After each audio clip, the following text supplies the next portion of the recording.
안녕하세요. 상반기 성역 공부 10번째 시간 시작하도록 하겠습니다. 오늘은 창세기 46장 28절부터 48장까지 말씀 볼 텐데, 우리 지난주에 46장 1절부터 27절까지 말씀을 보았을 때, 이제 가나안 땅에 있던 야곱이 온 가족들을 이끌고 애굽으로 이주하는 장면까지 보았습니다. 그때 야곱은 브엘세바에서 하나님께 희생 제사를 드렸고, 하나님께서는 야곱에게 애굽으로 내려가기를 두려워하지 말라, 내가 거기서 너로 큰 민족을 이루게 하리라 라는 약속의 말씀을 이제 주셨었습니다.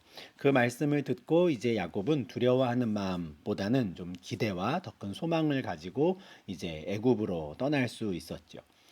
애굽 땅에 거의 도착할 때쯤 되었을 때 28절에서는 야곱이 유다를 요셉에게 미리 보냈다라고 해요. 가족들의 대표로 이제 유다를 요셉에게 보내서 내가 이제 거의 다 도착하니 이제 고센으로 나를 인도하고 우리 고센 땅에서 만나자라고 이제 말을 전하게 한 것이죠. 야곱이 유다를 보낸 것은 이제 어느 순간 야곱의 아들들 중에 유다가 이제 리더 역할을 했다라는 것을 우리가 다시 한번 좀 확인할 수 있습니다. 유다는 넷째 아들이었지만 이제 첫째, 둘째, 셋째 형들 루벤과 시므온과 레위가 아닌 이제 유다가 야곱에게 있어서 좀 순서상의 장자 역할을 했던 것으로 보여요. 어느 순간부터 형제들 사이에서도 유다가 그 리더십을 인정받았었습니다. 창세기 43장에서 아버지 야곱이 이 아들들에게 다시 양식을 사오라고 이제 이야기했을 때에도 유다가 이제 다른 형제들을 대표해서 아버지와 대화를 나누었지요. 그래서 베냐민을 같이 보내주지 않으시면 우리가 가봤자 소용이 없습니다라는 말도 유다가 했고요. 그렇게 베냐민을 데리고 애굽에 도착을 해서 요셉을 만났을 때 그때에도 유다와 그의 형제들이라고 하는 표현이 창세기 44장 14절에 나왔었습니다. 그러니까 형제들 사이의 리더가 이제 유다였던 게 그동안에도 계속 확인이 되었었는데, 이제 애굽으로 들어오는 이 여정 중에서도 마찬가지로 야곱은 루벤이나 시므온이나 레위가 아니라 이제 유다를 요셉에게 보내고, 그리고 고센 땅까지 이제 들어가게 되는 것이죠. 아버지가 이제 가족들을 이끌고 거의 다 고센 땅으로 이제 이르렀다라는 소식을 들을 때쯤 이제 요셉도 그의 수레를 갖추고 고센으로 올라갔다 합니다. 요셉은 이제 총리의 수레를 탔겠죠. 총리의 수레를 타고 이제 고센으로 갔는데, 그곳에서 마침내 그의 아버지 이스라엘을 맞이합니다. 참 감격스러운 순간일 텐데, 성경에서는 그들이 만났을 때 서로의 목을 어긋맞춰 안고 울었다라고 해요. 목을 어긋맞춰 안았다라는 건 굉장한 어떤 애통해하는 마음이 담겨 있는 태도로 보이는데, 우리식으로 말하면 이제 부둥켜 안았다, 이제 이런 식으로 한국말로는 표현이 될 텐데, 아마도 그 당시의 문화적인 표현인 것 같아요. 창세기 45장 14절에서도 요셉이 동생 베냐민을 다시 만났을 때 그 아우 베냐민의 목을 안고 울었다 하고, 베냐민도 요셉의 목을 안았다 하거든요. 그래서 이제 목을 안았다라는 말을 이제 우리로 치면 이제 부둥켜 안았다, 감정이 북받쳐 올라서 온 마음을 다해 안았다, 이런 뉘앙스로 이해하시면 좋을 것 같습니다. 아버지를 만나서 그렇게 목을 어긋맞춰 안고 한참을 울었고, 그리고 나서 이스라엘이 이제 요셉의 얼굴을 보면서 이렇게 말하는 거죠. 내가 지금까지 살아 있고 내가 너의 얼굴을 보았으니 지금 죽어도 족하도다. 사랑하는 아들 요셉이 짐승에게 물려 죽은 것이 분명하다라고 생각을 했을 때, 이제 그때부터 지금까지 야곱의 인생은 참 평안하지 않았습니다. 늘 슬펐을 것이고 좀 불안했을 것이고, 또 또한 남은 이제 베냐민마저도 혹시 안 좋은 재난을 당하면 어떨까 할까 늘 염려하는 삶을 살았는데, 이제는 완전히 좀 평안을 누리는 삶을 살 수 있게 된 것 같습니다. 이제 지금 죽어도 조카도다라는 거, 내가 더 이상 바라는 게 없다, 여한이 없다. 왜냐하면 내가 요셉 너를 다시 만났기 때문이다, 이렇게 말하는 거거든요.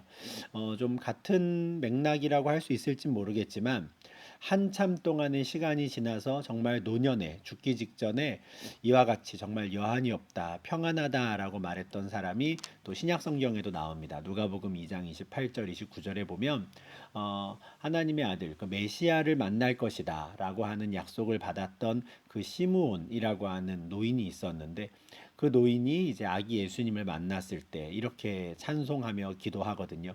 주제여 이제는 말씀하신 대로 종을 평안히 놓아주시는도다 했어요.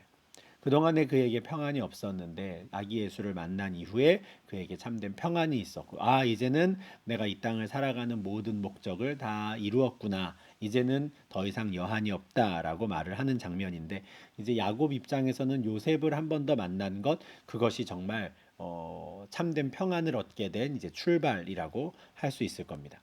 그렇게 아버지와 인사를 나눈 이후에 이제 요셉은 그의 형들과 아버지의 가족에게 앞으로 자기가 어떤 일을 계획하고 있는지를 지금 설명을 합니다. 31절 32절인데요. 요셉이 그의 형들과 아버지의 가족에게 이르되 내가 올라가서 바로에게 아뢰어 이르기를 가나안 땅에 있던 내 형들과 내 아버지의 가족이 내게로 왔는데 그들은 목자들이라 목축하는 사람들이므로 그들의 양과 소와 모든 소유를 이끌고 왔나이다 하리니라고 말을 해요. 요셉 입장에서는 당연히 바로에게 보고를 해야 할 겁니다. 이제 처음에도 총리의 가족들이 형제들이 이제 애굽에 왔습니다라는 소식이 이제 애굽 왕 바로에게 들어갔고 그 보고가 이루어진 이후에 이제 바로는 적극적으로 이제 가족들을 데리고 오게 하거든요. 요셉에게 명령을 내려서 온 가족을 데리고 오게 하고 그들에게 좋은 땅을 내어주고 또 이주하는 데 있어서 불편함이 없도록 네, 수레도 다 가지고 가서 사용해라 이렇게까지 배려를 받았기 때문에 요셉 입장에서는 왕께서 그렇게 배려해 주시고 신경 써 주신 덕분에 온 가족이 잘 돌아올 수 있었습니다. 아마 보고를 해야 했을 겁니다. 당연한 일이죠. 그래서 내가 바로를 만날 텐데 이렇게 이야기할 생각입니다라고 하는 거죠. 가나안 땅에 있던 우리 가족들이 왔습니다. 참 감사합니다. 그런데 그들은 목자들입니다. 그래서 목축을 여기서도 계속 하려고 양과 소와 모든 소유를 이끌고 왔습니다라고 말을 하겠다는 거죠. 내가 이렇게 말을 해둘 테니 나중에 이제 왕이 당신들에게 직접 너희의 직업이 무엇이냐라고 물으면 내가 왕에게 보고한 것과 똑같이 말을 해야 합니다. 우리가 입을 맞춰야 합니다라는 거죠. 서로 딴소리를 하면 안 되는 겁니다. 왕께서 너희의 직업이 무엇이냐 물으면 주의 종들은 어렸을 때부터 지금까지 목축하는 사람들입니다. 우리와 우리 선조들이 다 그랬습니다라고 꼭 대답을 하십시오. 다른 이야기를 하면 안 됩니다. 이렇게 해요. 왜냐하면 애굽 사람은 목축을 가증히 여기기 때문입니다. 이렇게 지금 설명을 하거든요.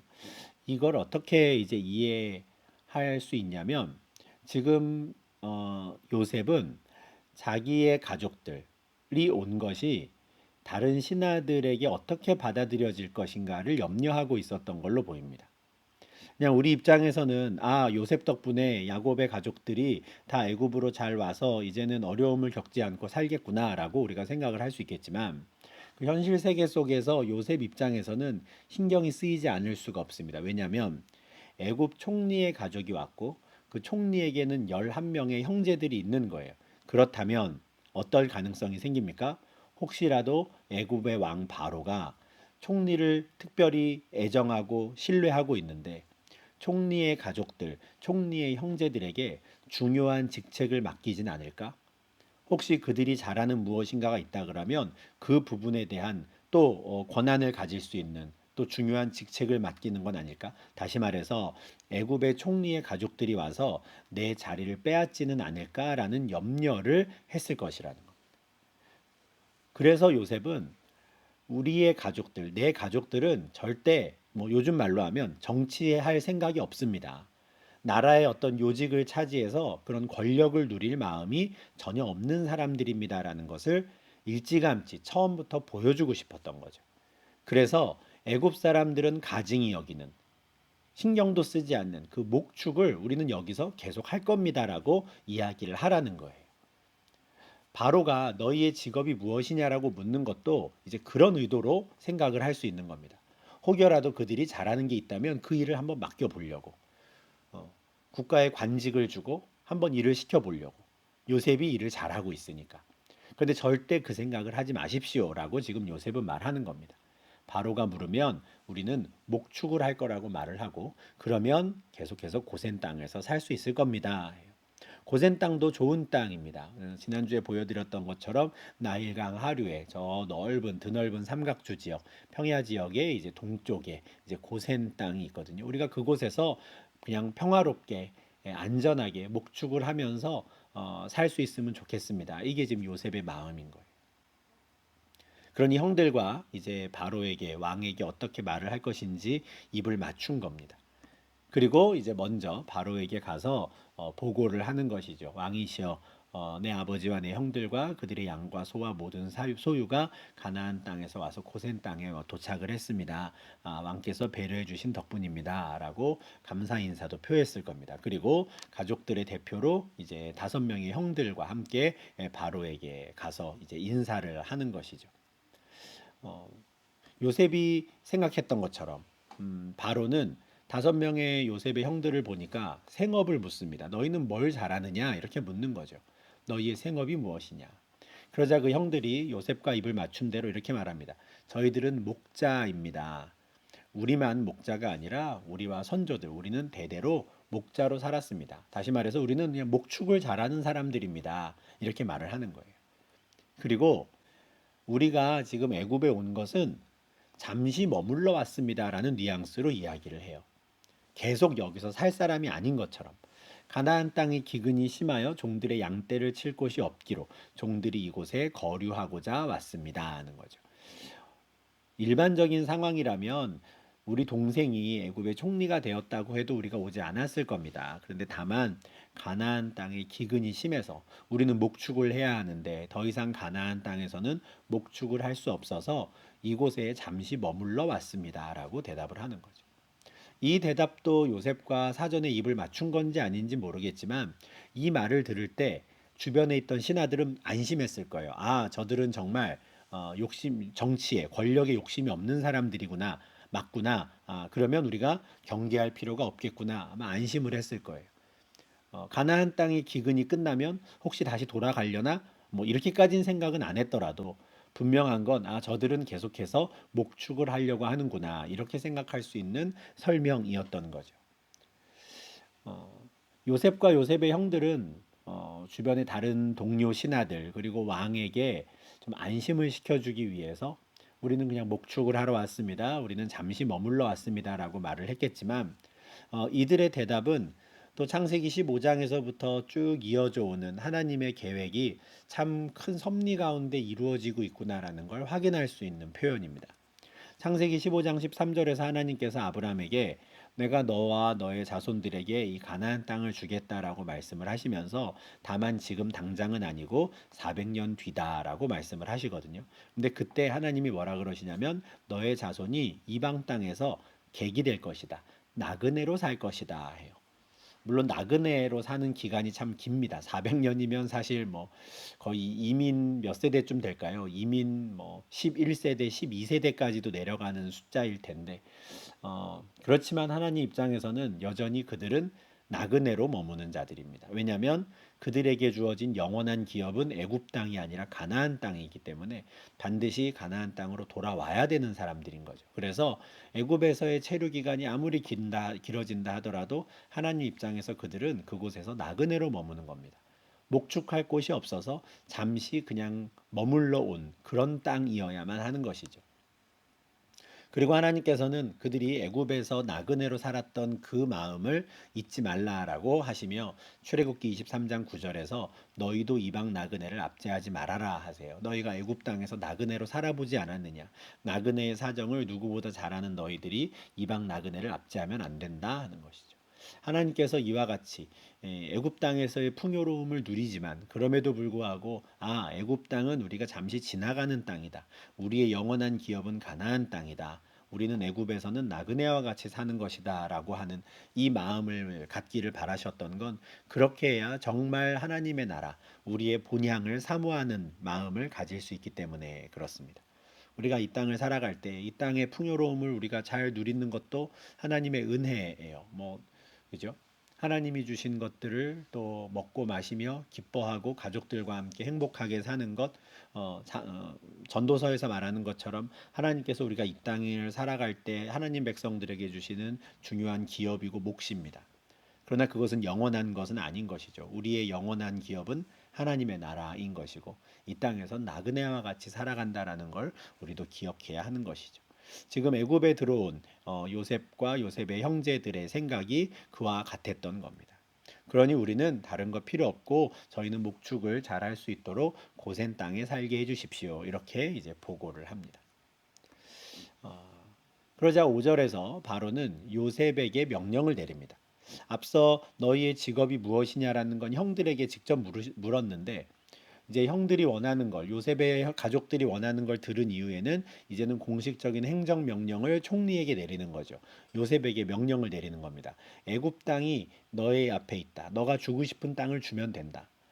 땅의 좋은 곳에서 내 아버지와 형들이 거주하게 해라. 그런데 이들의 말을 들어보니 이들은 고센 땅을 원하니 그냥 고센 땅에 거주하게 해라 하는 거예요. 어, 원래 바로가 수레까지 보내면서 가족들을 데리고 오라고 했을 때 그때도 애굽 땅에 좋은 곳을 줄 수 있다 했을 때는 고센 땅보다도 자기들 관점에 더 좋은 땅을 떠올렸을 겁니다. 뭐 지금으로 치면 뭐 암스테르담의 가장 비싼 땅, 로테르담의 가장 비싼 땅, 뭐 이런 땅이었을까 싶기도 해요. 그게 이제 아마 바로의 머릿속에 있는 좋은 곳일 겁니다. 그런데 지금 이 요셉과 요셉의 형제들은 그런 땅을 원하지 않아요. 고센 땅을 원하는 것이죠. 그냥 우리가 해오던 목축을 잘 할 수 있는 땅. 그러니 그들에게 좋다고 하는 그 땅을 주어라 하는 겁니다. 그리고 그들이 무엇을 잘하느냐고 그들의 생업이 무엇이냐고 물었을 때 우리는 목축을 합니다라고 하니 그 목축에 관한 직분을 관직을 줍니다. 그들 중에 능력 있는 자가 있거든 그들로 내 가축을 관리하게 해라는 거죠. 공무원으로 삼아주는 거죠. 그래서 앞서 말씀드린 것처럼 요셉이 그의 형들과 함께 입을 맞춘 겁니다. 만약에 이들이 저는 돈 계산을 잘합니다. 또는 저는 행정 업무를 잘합니다. 이러면 국가 공무원으로 그렇게 채용되고 상당히 큰 역할을 할 수 있는 관직을 받을 상황이었던 거죠. 근데 그거가 아니라 제가 목축을 합니다 하니까 그래 그러면은 내 가축이라도 왕의 가축이라도 관리하는 자가 되어라 해서 국가의 시스템 안에서 보호를 받을 수 있게 해주는 거죠. 그래서 정말 요셉이 이렇게 입을 맞추지 않았다면 자칫하다가는 그의 이제 동료 신하들로부터 굉장히 시기와 이제 미움을 살 수도 있는 상황이었는데 지혜롭게 이제 잘 이 상황이 마무리가 되는 것이죠.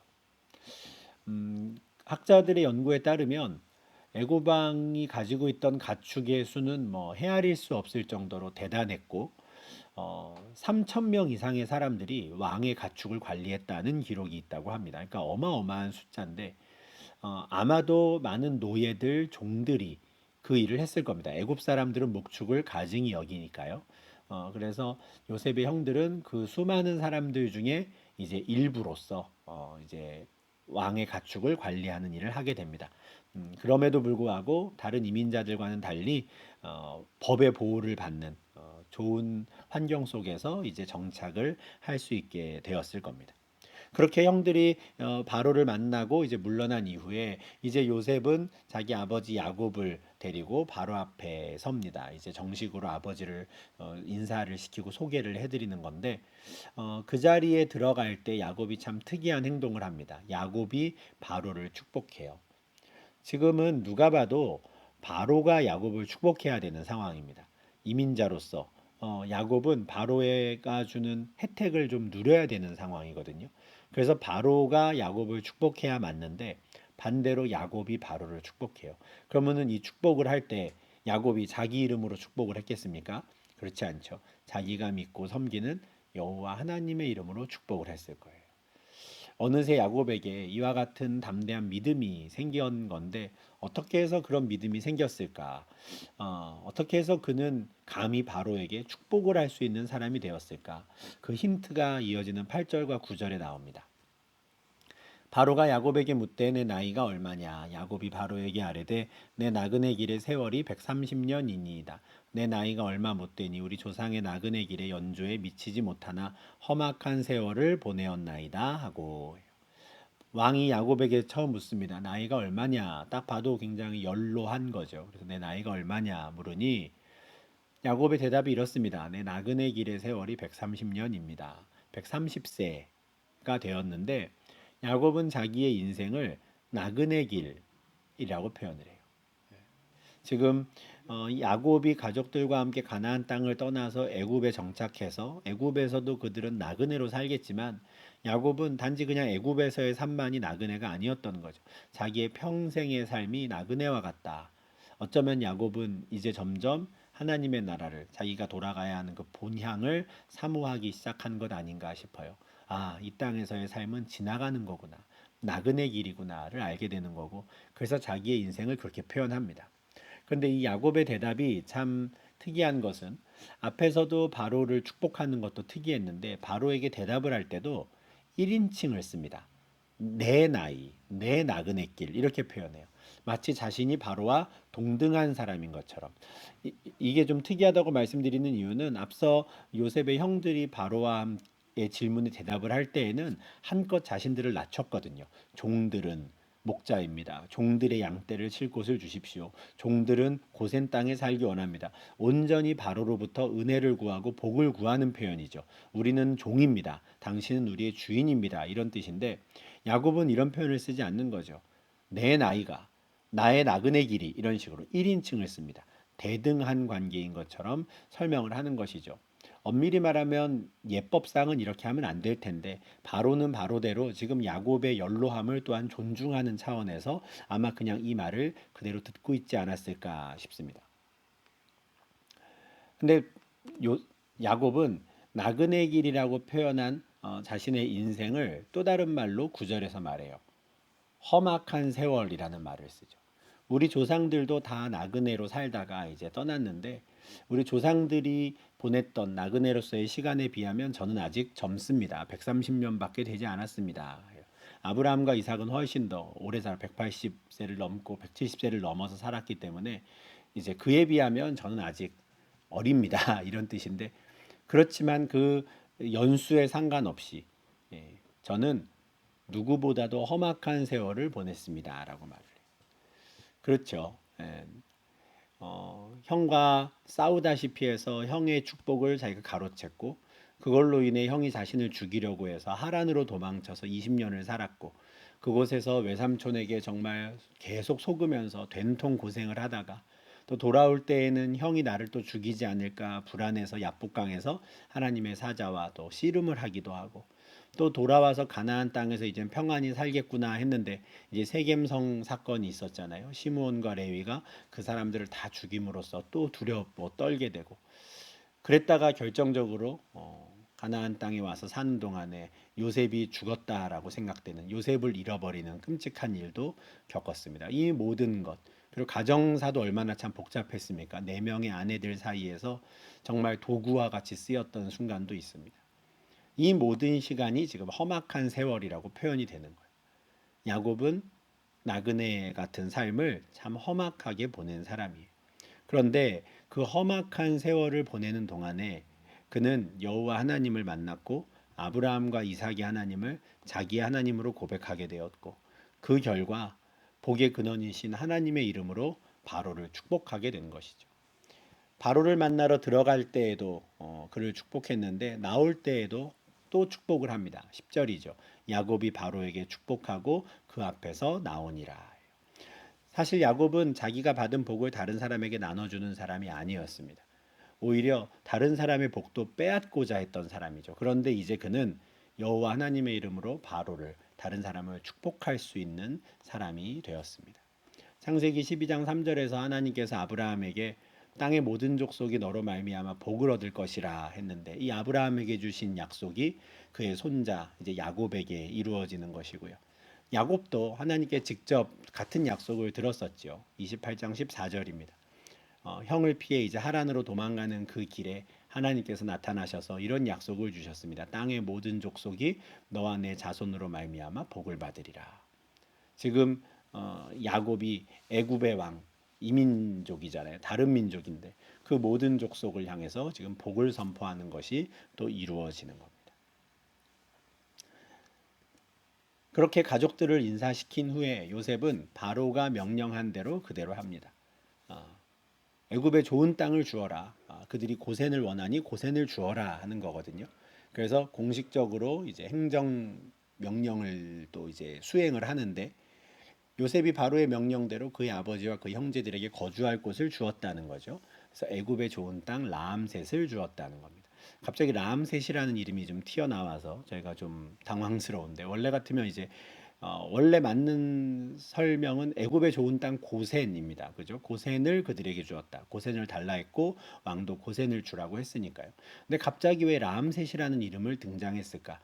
모세가 지금 이 창세기를 쓰고 있을 때 출애굽기에 대한 서론이라고 계속 말씀을 드렸는데 지금 모세가 이 글을 쓸 때는 더 이상 고센이라는 이름을 쓰지 않고 라암셋이라는 이름을 쓰고 있었던 것이죠. 그래서 그동안 고센이라고 나왔던 데가 바로 라암셋이다라는 것을 출애굽하는 이스라엘 백성들에게 지금 알려주는 겁니다.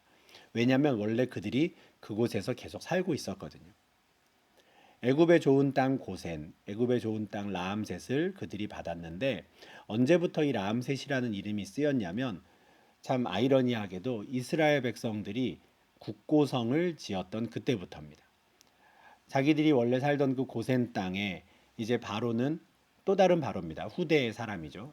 후대의 왕이 이제 그곳에 국고성, 국가의 창고로 쓸 성을 쌓으라고 했고 이스라엘 백성들은 비돔과 라암셋을 건축합니다. 이때 라암셋이라는 이름이 이제 처음 등장하는 거죠.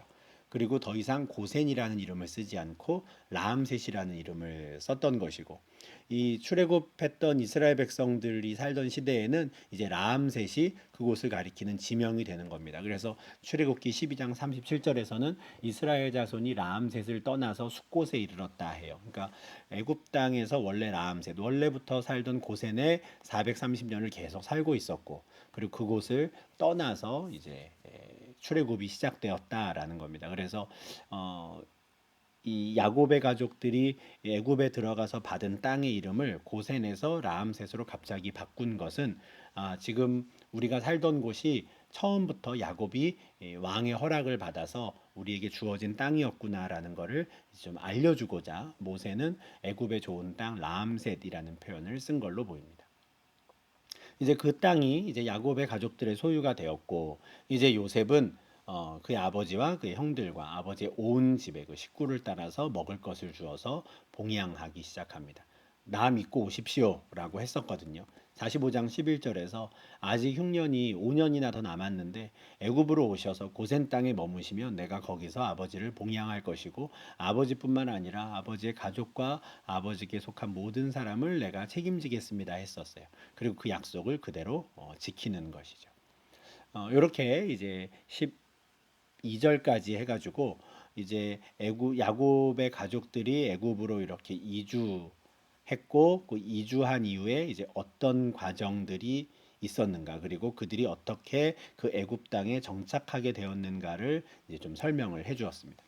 그 다음에 47장 13절부터는 이제 총리로서 또 요셉이 어떤 일을 했는가, 이 애굽이라는 나라를 위해서 요셉이 한 일에 대해서 13절부터 또 설명이 다시 시작이 됩니다.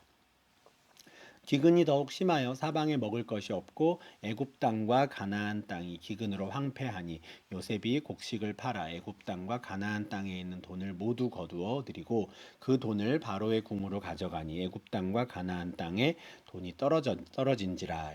기근이 점점 심해집니다. 그러다 보니 당연히 먹을 것이 없으니 점점 땅은 황폐해져요. 그래서 요셉이 곡식을 팔았는데 이제 기근이 시작될 때부터 요셉은 곡식을 계속 팔아왔습니다. 그래서 요셉의 형들도 곡식을 사러 이제 애굽 땅에 왔었죠. 그 곡식을 팔다 보니까 애굽 땅과 그 주변에 가나안 땅을 포함한 주변에 이제 돈이 말 그대로 씨가 마른 겁니다. 돈이 모두 거두어 들여졌어요. 그리고 그 모든 돈이 바로의 궁전에 쌓이게 되는 것이죠. 여기 모두 거두었다라고 할 때 이 단어가 레위기 19장 9절에서도 쓰이는데 하나님께서 이스라엘 백성들에게 이제 율법을 주시면서 너희가 가나안 땅에 들어가서 농사를 지을 때 추수를 하게 될 텐데 추수를 할 때 곡식이 땅에 떨어지면 그거는 굳이 줍지 말아라. 그냥 놔두라. 그건 들짐승이나 나그네를 위해 주어라 하는 거죠. 밥 모퉁이까지 막 싹싹 흩어가지고 조금의 한 톨도 곡식을 남기지 않고 싹 거두지 말고 남겨두라. 다른 이들을 위해 남겨두라라는 율법을 주시는데 이때 다 거두다라는 게 이제 그런 뜻이에요. 쌀 한 톨도 남기지 않고 싹 거두는 건데 그런 일이 지금 애굽 땅과 가나안 땅에 벌어진 거죠. 곡식을 싹 거두어 들인 게 아니라 돈이 싹 거두어 들여진 겁니다. 그리고 그 모든 돈은 요셉이 차지한 게 아니라 그는 정직하게 그 모든 걸 바로의 궁으로 가져가 이제 국고에 드리는 것이죠. 요셉은 정직하게 그 일을 한 겁니다. 근데 애굽 땅과 가나안 땅에 돈이 떨어져서 씨가 말랐어요. 그래서 기근이 점점 심해지는데 더 이상 백성들이 돈을 주고 곡식을 살 수가 없게 된 겁니다. 그래서 애굽 백성들이 요셉에게 와서 이렇게 말해요. 우리 돈이 떨어졌습니다. 먹을 걸 살 줄 살 수는 없지만 우리에게 좀 먹을 걸 좀 주십시오. 이대로 있다가 우리가 그냥 다 굶어 죽게 생겼습니다. 뭔가 방법이라도 좀 알려주십시오. 이렇게 하죠. 그러자 요셉이 이렇게 말해요. 돈이 없으면 가축을 가지고 와라. 돈이 다 떨어졌으니 이젠 가축과 바꿔주겠다 해요. 그러자 그러면은 감사합니다. 이제는 가축으로도 곡식을 살 수 있다면 저희는 좋습니다 하고 이젠 가축을 끌고 오는 겁니다. 말, 양, 소, 나귀 그들이 끌고 오는 가축을 받고 양식을 내주어요. 먹을 것을 주는 것이죠. 그렇게 또 1년을 버팁니다. 모든 가축과 양식을 바꾸어서 사람들이 먹고 이제 버티게 되는 거죠. 근데 그 다음해에도 또 흉년이 이어져요. 가축을 다 팔아버렸는데 이게 방법이 없습니다. 그 해가 다 가고 새해가 되었는데 또 사람들이 와가지고 묻죠. 우리의 돈이 다 떨어졌고 이제는 가축대도 우리가 다 곡식을 사느라 팔아서 남는 게 없습니다. 지금 우리에게 있는 건 이 몸뚱아리 하나랑 우리가 가지고 있는 이 쓸모없는 땅뿐입니다. 이렇게 말을 해요. 그래서 이대로 있다가는 우리가 그냥 이 쓸모없는 땅을 그냥 붙잡고 있다가 우리가 그냥 다 죽을 것 같은데 부탁이 있습니다. 앞서 가축도 양식이랑 바꿔주셨으니까 우리의 몸과 우리의 토지도 양식과 좀 바꿔주십시오. 이렇게 부탁을 해요. 우리의 몸과 우리의 토지를 먹을 것을 주고 사소서 우리가 토지와 함께 바로의 종이 되겠습니다. 좀 더 정확히 말하면 우리가 소장농이 되겠습니다. 이런 뜻입니다. 사실 바로가 그 땅을 다 갖고 있는다고 한들 농사를 어떻게 짓겠어요? 혼자 지을 수가 없죠. 결국 사람을 시켜야 하는데 우리한테 그 일을 맡겨주십시오. 이런 거예요. 내 땅을 팔 텐데 제가 제 땅에서 계속 농사를 지으며 소장농으로 살게 해주십시오. 이렇게 말을 하는 거예요. 저희에게 일을 시키시고 곡식을 주십시오. 진짜 말 그대로 종이 되겠습니다. 하는 겁니다. 주인은 종에게 음식을 주어야 하거든요. 그러니까 우리가 바로의 종이 될 테니 바로가 음식을 우리에게 주시면 우리는 그걸 먹을 것이고 우리는 바로의 노예로서 바로의 종으로서 농사를 짓겠습니다. 바로의 땅에서 농사를 짓겠습니다. 그렇다면 좋지 않겠습니까? 이제 가뭄이라서 사실은 기근이라서 우리는 농사를 지을 엄두도 내지 못하는데 그래도 우리에게 먹을 것을 주시면 우리가 토지가 황폐하지 않도록 잘 관리해 보겠습니다. 이것은 결국 왕에게도 좋은 것 아닙니까? 라고 말을 하는 것이죠. 이 말을 듣고 요셉이 그들의 의견을 받아들입니다. 애굽의 모든 토지를 다 사서 바로에게 바쳐요. 돈도 다 바로에게 주었고 모든 땅도 바로에게 줍니다. 뭐 방법이 없었죠. 다른 사람들 입장에서는 기근이 계속 심하니까 방법이 없습니다. 토지를 다 팔아서 이제 바로의 것이 되고 그 땅에서 사실은 그 전날까지만 해도 내 땅이었는데 하루아침에 이제는 왕의 땅이 된 국가의 소유가 되어버린 이제 그 땅을 이제는 경작하는 소작농으로 애굽 사람들이 살기 시작을 하는 겁니다. 이제는 그 온 땅이 애굽 왕 바로의 것이고 그 모든 것을 다스리고 통치하는 권한은 지금 총리인 요셉에게 위임이 된 상태였거든요. 그래서 요셉은 이 모든 땅을 관리하기 시작합니다. 애굽 땅 이 끝에서 저 끝까지 백성을 필요한 성읍들에 옮겨요. 이제 가뭄이 심해지면서 아마 사람들이 그 땅을 버리고 떠나기도 하고 어떤 마을을 버리고 떠나기도 하고 이랬던 것 같은데 그래서 그 상태를 그대로 두면은 땅이 황폐해지는 거죠. 그런데 이제는 모든 땅이 왕의 소유가 되었으니 그리고 모든 백성들이 왕의 종이 되었으니 이제는 마음대로 그 거주를 이전시켜서 땅을 관리하게 할 수 있는 것이죠. 그래서 애굽 땅 중에 그냥 관리받지 못하는 땅이 없도록 이 끝에서 저 끝까지 백성들을 성읍들에 다 옮겨서 종자를 주고 농사를 짓게 하는 겁니다. 수확을 할 수 있든 없든 기근이 심하니까 수확을 못할 가능성이 크지만 그래도 계속해서 땅을 관리하게 하는 것이죠.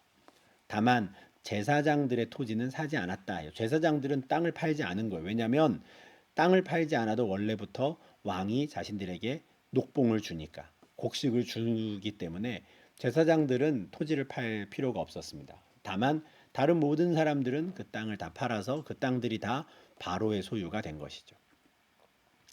그렇게 그들과 백성들과 계약을 맺기로 하고 요셉은 이렇게 말을 합니다. 오늘 내가 바로를 위하여 너희 몸과 너희 토지를 샀다. 여기 종자가 있으니 너희는 땅에 뿌려라. 혹여라도 추수할 것이 있으면 이렇게 해야 한다라고 규칙을 정해주는데 추수의 5분의 1을 바로에게 상납해라. 20%의 세금을 내라는 겁니다.